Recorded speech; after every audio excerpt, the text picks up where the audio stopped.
No worries. Are we already going? Yeah. Cool. Great first name, by the way. Thank you, man. Here, I'm gonna Yeah. change this background real quick. Have you met a lot of Isaacs in your life?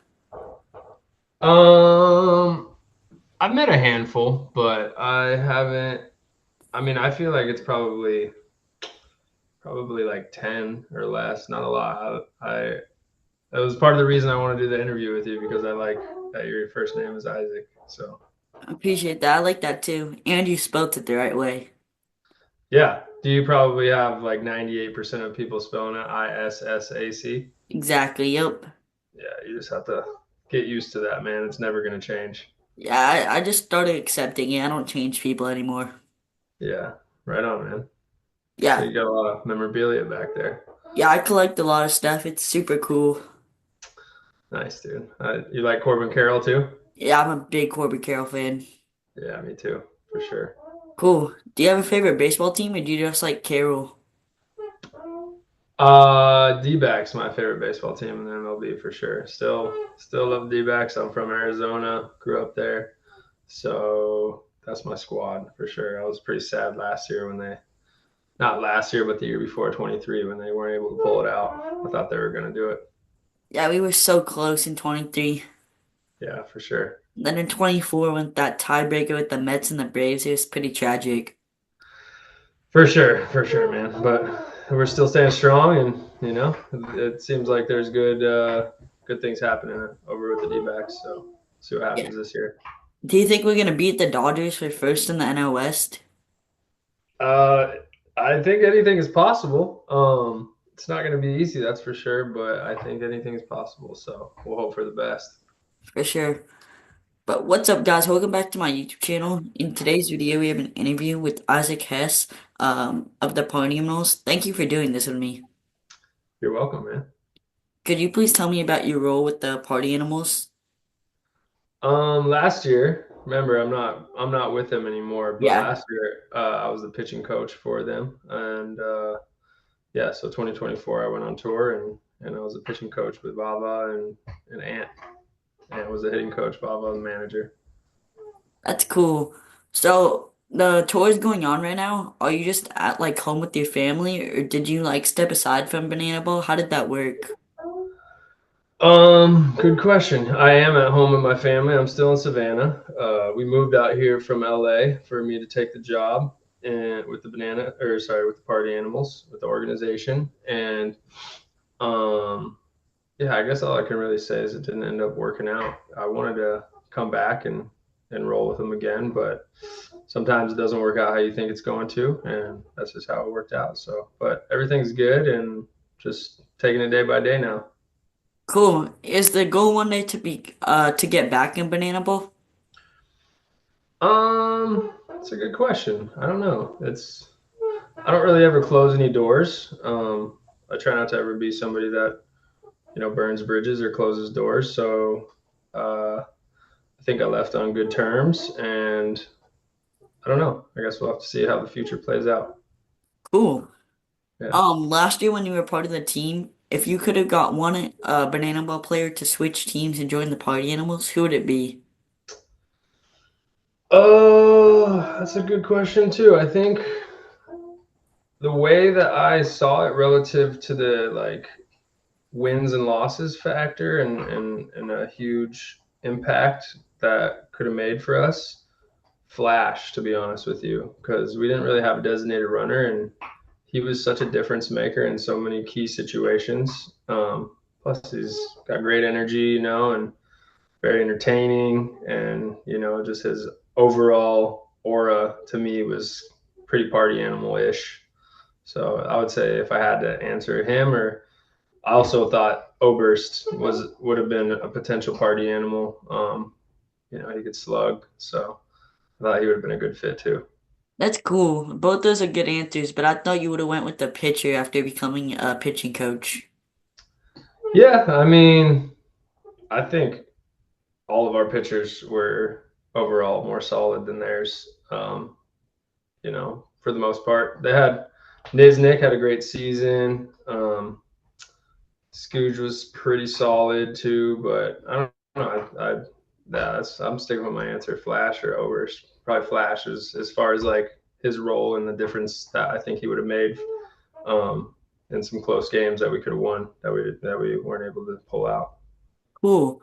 What is it like as a pitching coach in banana ball? Like, do you just teach trick plays, or do you like teach them like the stuff and how to tunnel their pitches? What is it like? Another good question. It's different than any other pitching coach job that I've ever had. Did you Um, have a pitching coach job before banana ball? I never had a professional full time pitching coach job. I've worked with plenty of guys that have played professional ball, just kind of privately and stuff. But I've never been on an organization professionally, so it was my first opportunity for that. Other than in the team setting, I was always coaching. I coached high school for a few years, but I was full time coach back in LA before I moved over here, but it was more in the private setting, and a lot of it was kids and doing camps and classes and stuff like that for made baseball, which I know you're going to ask me about later. So other than that, what did I teach the guys? My focus with them was to just be a support system. There's so many moving parts in banana ball. There's so much going on, and like I would try to give them tidbits of pitching knowledge, but I didn't really try to force anything on anybody. It's about getting to know them, and they have so many things going on. So all the time with all the different things that they're thinking about, moving, working fast. That was another thing. It was my job to kind of encourage them to work fast and consistently be entertaining, which is uh, very outside of the scope of a normal pitching coach job.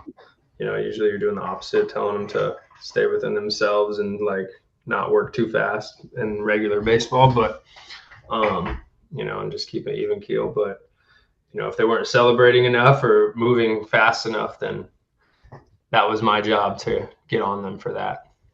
So, Cool. Which pitcher was the best at just celebrating everything and pitching at a good tempo? pitching at a good tempo and celebrating everything, probably Helton. Is as much as I don't want to say it. No, I love Helton.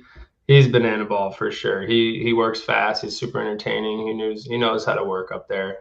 Throw strikes.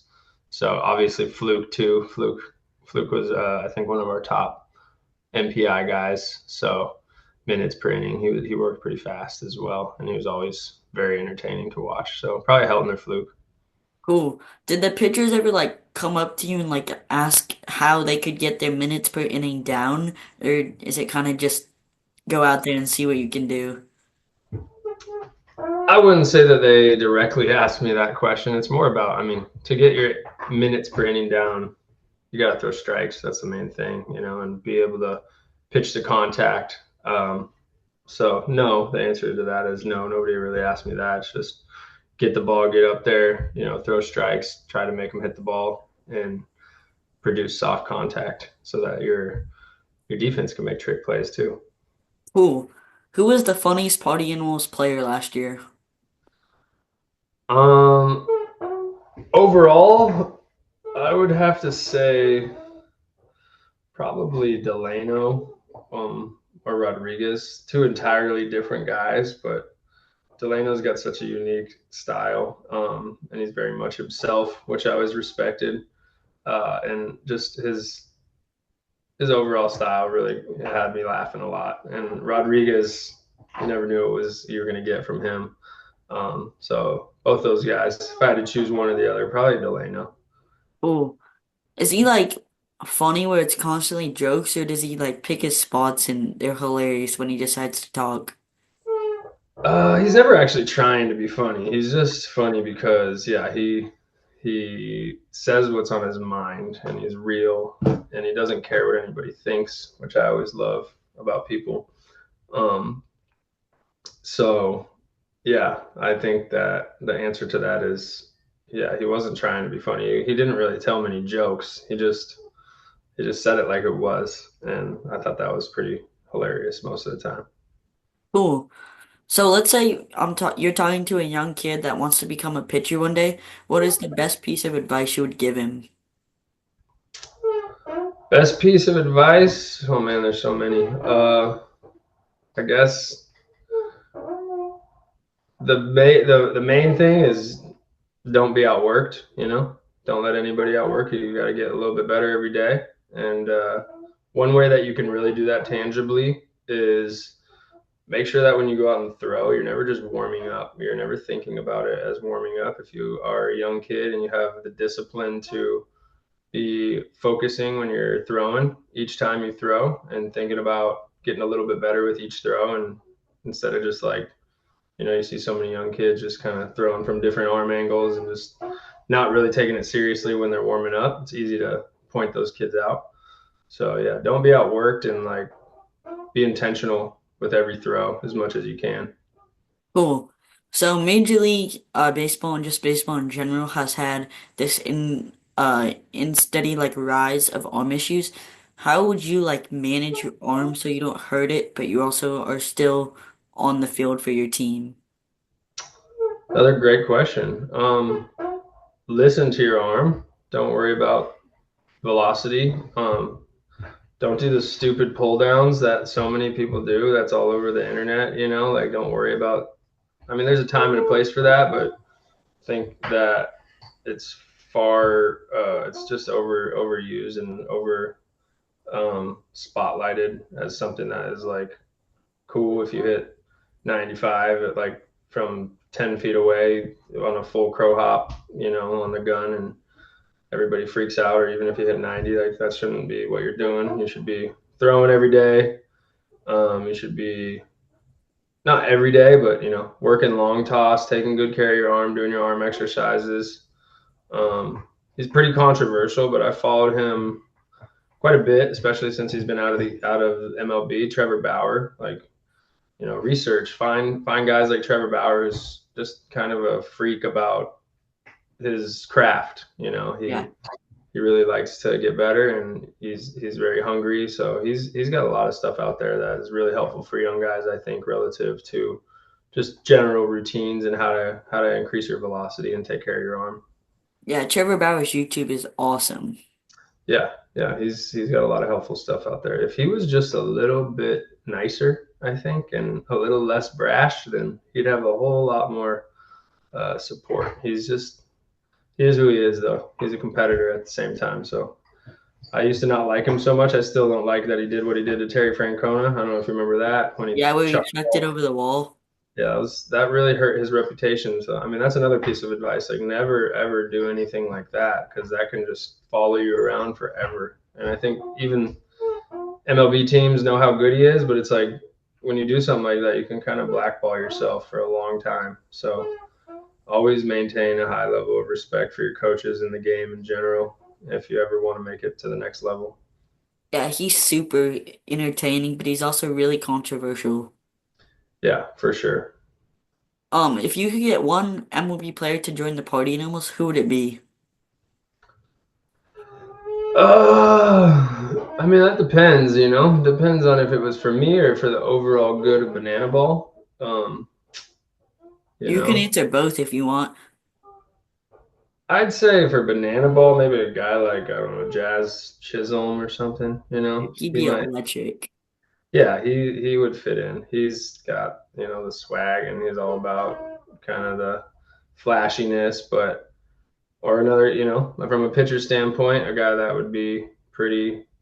I don't know. He's even out there. You never know. Maybe Trevor Bauer would come and pitch for the Party Animals someday. He's out of That would be. baseball right now, so I thought I saw that he signed with like a team in Japan again or something like that. yeah. Sorry, what I should have clarified. What I meant is he's still pitching in Japan, but he's out of Major League. Right. So you never know. Maybe that would be on the table. Who knows? That'd That'd be be pretty cool. funny to see how he would fare in Banana Ball. Dude, Jazz would be cool though, because I don't know if you saw, but have you heard of a Pottstown Scout team? Mm-mm. They're this like super viral YouTube channel or YouTube baseball creator content, whatever you want to call it. And they get the best like players at club teams at ages and they assemble like the best club team ever for one weekend. And it's basically banana ball, but for younger kids. They don't care about the results or anything. It's just go out and have fun. but they got Jazz out and he practiced trick plays for them with the day. Nice. What's that called? Pause Town? Pottstown's, sorry, go ahead. You said Pause Town, like Paws, like dog. Pottstown, Pott, scout team. Gotcha. I'll check that out. I'll send you the link after this if you want, Yeah, cool. but they're super cool. Right on. Being a former party animal, do you have any cool party tricks Party tricks, like on the field or at a party? at a party? Um, I can play, we'll call it water pong pretty good. I can put a ball in the cup pretty well. I don't know if that would be considered a trick or flip pong. Um, That's considered a trick. yeah, that we'll go with that. How did you find that out? Did you just do it one day and realize you were good at it? Um, I got pretty good at it in college, I could say. I practiced quite a bit in college. It was like a sport, so it was fun. Cool. Yeah. You used to pitch before you became a coach, right? I did. Yeah, I pitched mostly independent ball, but pitched in a lot of different leagues throughout independent ball and pitched in Mexico also. Pitched for the Diablos Rojos that Bauer played for last year. So Is that the team in Japan? no, that's the team in Mexico City. Oh yeah. Yeah, so he was crazy over there, but so I was in that same locker room that he was in. That was probably the peak of how high I made it. It's considered like AAA. It's like the major leagues of Mexico, but other than that, I played indie ball for like 7 years. Yeah, so Cool. all over the place. How was that transition from a player to a coach? Um, like I said, I was coaching. I transitioned. I actually started coaching and giving like lessons and stuff when I was still in my career, starting at like 26, like the second to last year that I played. But I stopped when I was 27. Um, it came with its challenges to be around, party like the banana ball because there was a lot going on in banana ball at all times. It was completely different than anything I ever knew. I've always been open minded and I was ready to do what the job asked. But I would say it was fun. It was fun and it kept me on my toes and it had its challenges and rewards just like anything. So anything that's worth anything is going to have both of those. So Cool. yeah. When you first started being a coach, did you miss like playing or like helping the younger guys? Did that kind of take away not being on the field? Another great question. Yeah, honestly, I did a lot. I missed playing a lot because I actually tried out for the Bananas in 22, Oh, and then really? yeah, I tried out for the Bananas in 22 and in 23. First in 22, I came over to Savannah from LA with my wife and baby, who was only like 6 months at the time. Um, and because I was pitching in a men's league out in LA and just feeling better than ever and pitching like every Sunday and throwing a lot of complete games and stuff. So I still had the itch and I felt good and felt strong and I was in great shape. So I tried out and I was older, so they didn't end up choosing me. They said a lot of good things. Like when I went to the tryout, they made me feel like I was going to make the team, but then I didn't end up making it. I got a quick invite to the second tryout as well in 23, but kind of same thing. I think I was just on the older side, so I didn't make it. They ended up giving me the opportunity to be the pitching coach. So yeah, it was tough because I still love playing. I still love being able to go out there and pitch. But I took the job, and it's what I wanted to do. It's always awesome being on the field any way you can, whether you're coaching or playing. Cool. When you went to the tryout, both years, did you do anything like out of the ordinary that you think got their attention? Uh, I was pretty crazy. I think so. The first tryout, I dressed in like a Prince kind of outfit. I considered Oh, it. It was cool. like a purple jumpsuit sort of, and like it was like a velvety kind of jumpsuit, and I worked super fast. I threw like really, really like I didn't. I was just throwing just one after the next. Baber was at that tryout actually too, and so was Fluke, and so was Blankenship. There's a handful of guys that mauled in.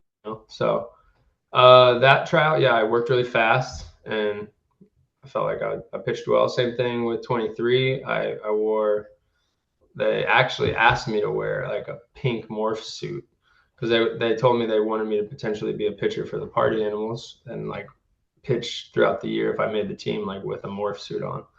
So I did that. They asked me to do it. I did it, and yeah, Super cool. yeah. So, with being a part of Banana Bowl, the teams travel a lot to different cities and states to go play. What like advantages do you get as like a player or part of the team? Do they like pay for flights or hotels? Yeah, of course. Yeah, I mean, they take care of all the flights. They take care of all the hotels. Yeah.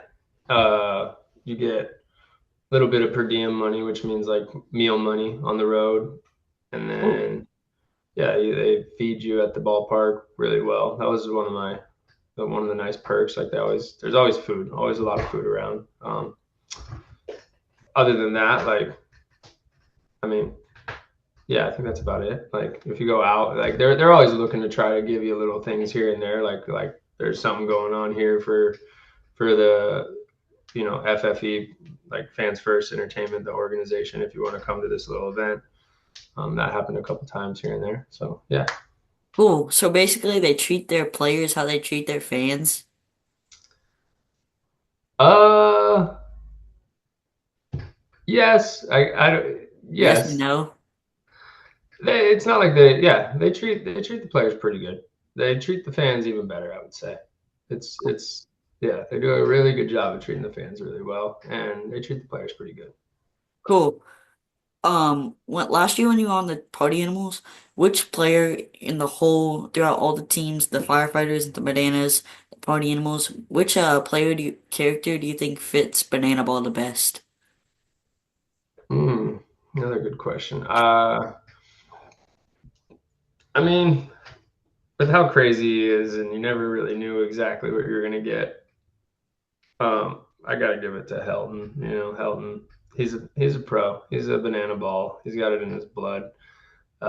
He is very wild out there. So, and again, he works fast. He throws strikes. Him or Fluke. Again, they're both pretty party animal side of banana ball. So Cool. yeah, Also being on the party animals last year, what is your favorite animal? my favorite animal. That's easy. It's lion. No doubt about that. Cool. Yeah. Why do you like the lion so much? Is it just they're so fierce and tough? I'm a Leo. I mean, my birthday is August 8th, so it's considered like Lionsgate, 8/8 Lionsgate. I don't know. I just always have loved lions, but they're like fierce but graceful and loving, and you don't want to mess with them, you know. So Cool. yeah. What is your favorite food with banana in it?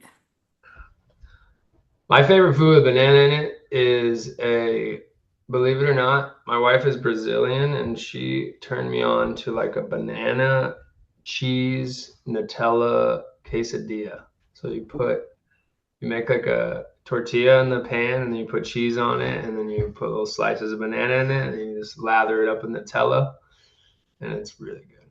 Sounds really good. Yeah. Um, so let's say the party animals just lost to the bananas.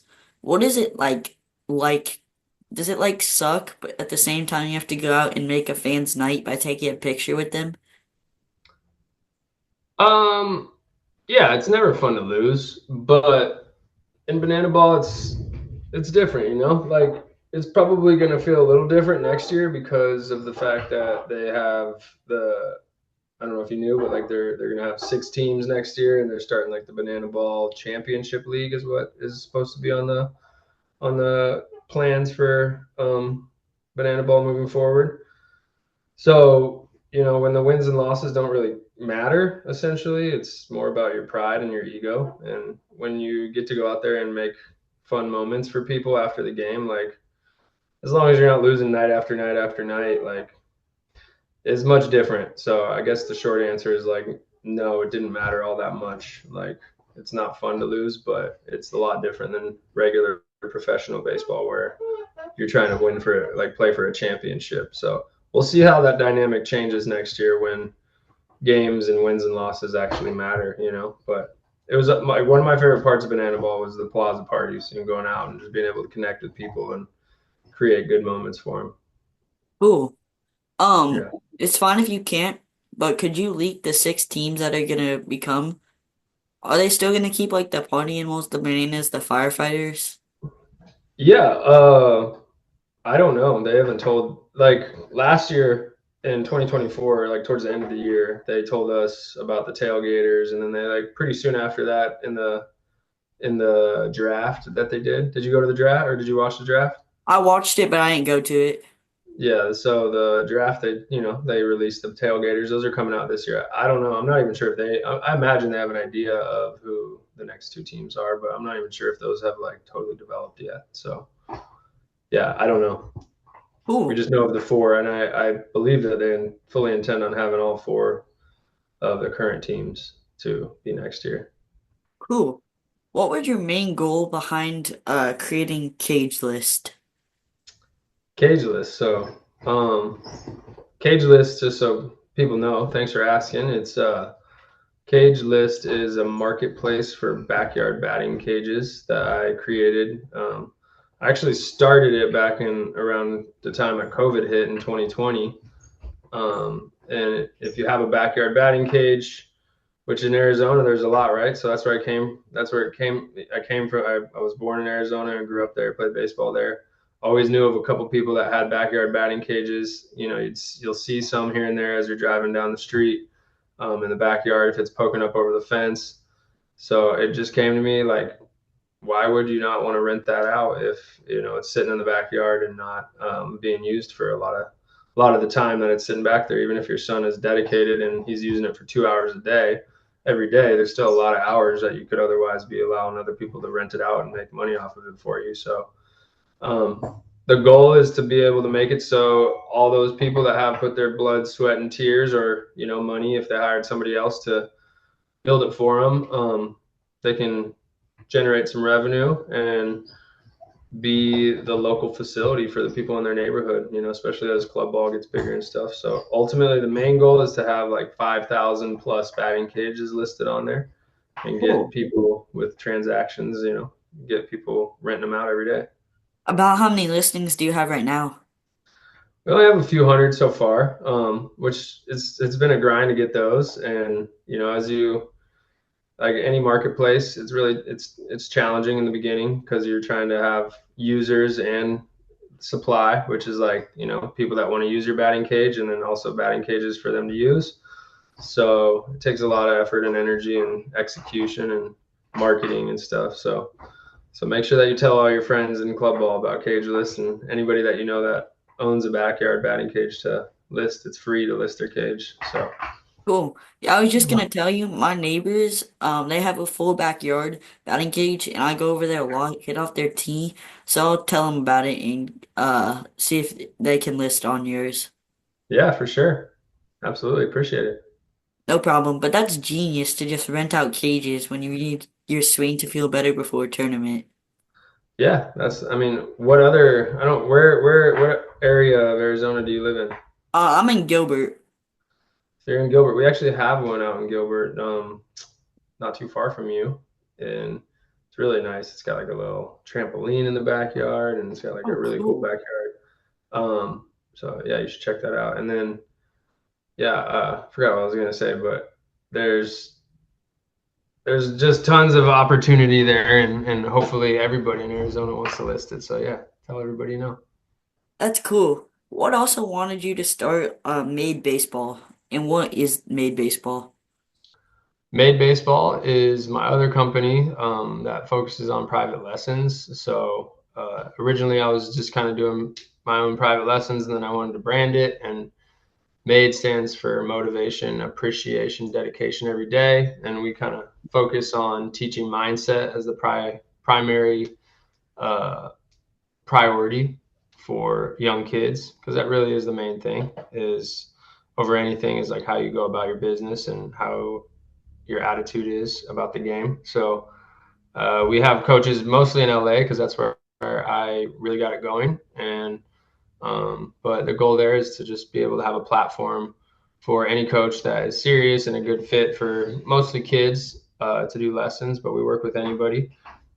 So yeah, we essentially provide the platform for them to get booked at any time as well. It's similar to Cageless in that sense, but yeah. So if you're a coach, you like working with kids and you know your stuff and you're a good coach, then you can apply on our site and then you do an interview. And then if you pass that interview, then we throw you on our website.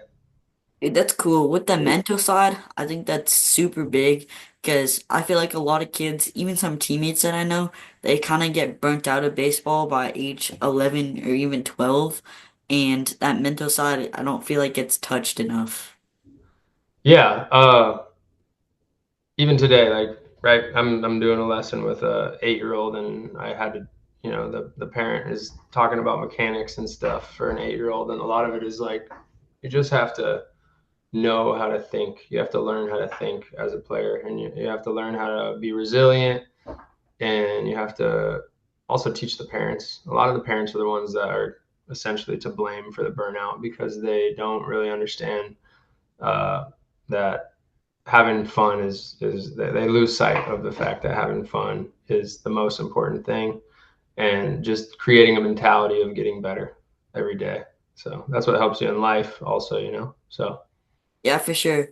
With starting your own two companies, as a kid, did you always want to start companies, or did it kind of just come along as you started coaching private lessons and then realizing a lot of people had cages in Arizona? another great question. I knew I wanted to be an entrepreneur. Um, I think when I was like 18, I just didn't want to work for anybody else. I knew that I always wanted to do my own thing, and I started manifesting that. And you know, I encourage. It seems like you're on that track, and I always even encourage all the kids that I work with. I try to plant that seed that like, if you go about things the right way, um, it's so much more fun to work for yourself, and it's so much more rewarding. It's so much more challenging, but yeah, the answer is about 18 years old. I knew I wanted to be an entrepreneur, and baseball was what I always loved. So you should usually go down the path of something you love rather than just chasing whatever you think is the easiest way to make money. Because if you do what you love, then money will always follow you. Cool, for sure. So we're gonna end it with a couple silly and fun questions if you're down. Yeah, What is your favorite seat on an airplane, whether window, the middle seat, or the aisle? always window. Really? I pass out fast most of the time. I didn't as much in 2024 for some reason, but I'm a pretty easy sleeper when it comes to anytime I'm in transportation, whether it's a car or a plane or a boat or anything. Like I usually can pass out pretty easy, so I always try to get the window seat. Cool. Yeah, honestly, it's the aisle for me because I, for some reason, have to use the bathroom so much on a plane, and I always feel bad for the people getting up. Yeah, that's a smart move if you know that's what happens. So For sure. What is the strangest thing you've eaten? strangest thing I've eaten is kangaroo, probably. I also had alligator, which was Oh, cool. both of those are pretty good. I played baseball in Australia in '09, so yeah, and the I was with these people and they took me out to eat there at this place and we had both, so it was good. That's cool. That'd be cool to play in Australia. Yeah, Their accents too are super cool. yeah, for sure. What is the most daring thing you've done? The most daring thing I've done would probably be, I don't know, trying to play baseball professionally with a hip replacement. So I got a hip replacement when I was 19 years old and I was told not to play, and all the doctors that I saw said you shouldn't play. And I had one doctor that believed in me and said, you know what, I can tell you're going to try, and I can't tell you, I'm not going to tell you you can't. And that's all I really needed. And 7 years later, I played 7 years professionally, and thank God for his attitude. He really helped encourage me to say yes and go for it. Yeah, that's super cool. I always like the stories like that because I feel like the people that risk it are the people that go the furthest in life. Absolutely. Can't do much if you're not willing to take risks. Exactly. That's all I have for you. Do you got any questions for me? Um, yeah. What motivated you to start this? This podcast or this like interview? Both. So, for the podcast in general, honestly, it's tough for me to know. I think one day I just reached out to, well, we went to a game. I've always had this like YouTube channel where I've done like recaps and trades and gone over Major League Baseball stuff. And then one day I went to a Bananas game and I saw how cool and fun they had. So I just reached out to a bunch of players, asking them to do an interview. And then since then I've had Coach Varo as my first and a bunch of cool players. So that's kind of what started it for me. But at the same time for the podcast, my great grandpa, he used to be a broadcaster for Major League Baseball way back in the day, so that it might be just in my bloodline that wanted me to create it. Heck yeah. Nice, man. Good for you. How Thank you. many have you done? How many have you done so far? Dude, that's a good question. S- so I've done Coach Viro, then I went Ray Ortega, Corey Cubano. Who else have I done? Alex Bentley, Blake Benson. Sal Jacob, Nate Tellier, you. Um, that's all I can think of off the top of my head. So at least eight. Have you reached out to a lot of other guys? Yeah. Are you getting responses, or are they just have they big leagued you? They big leaded me a little bit. Yeah. Well, keep So, pushing, man. do you have any other questions for me? Because we have 1 minute left on this, so I can resend you a link if you want to ask anything else. No, that's good, man. I think it's good. Thanks for interviewing me, man. No, no problem. Thank you for joining me. This was super cool. Yeah, for sure, man. Best of luck along the way, man. Keep pushing. You as well. Have a great day. All right, take care, Isaac. Thank you. Later.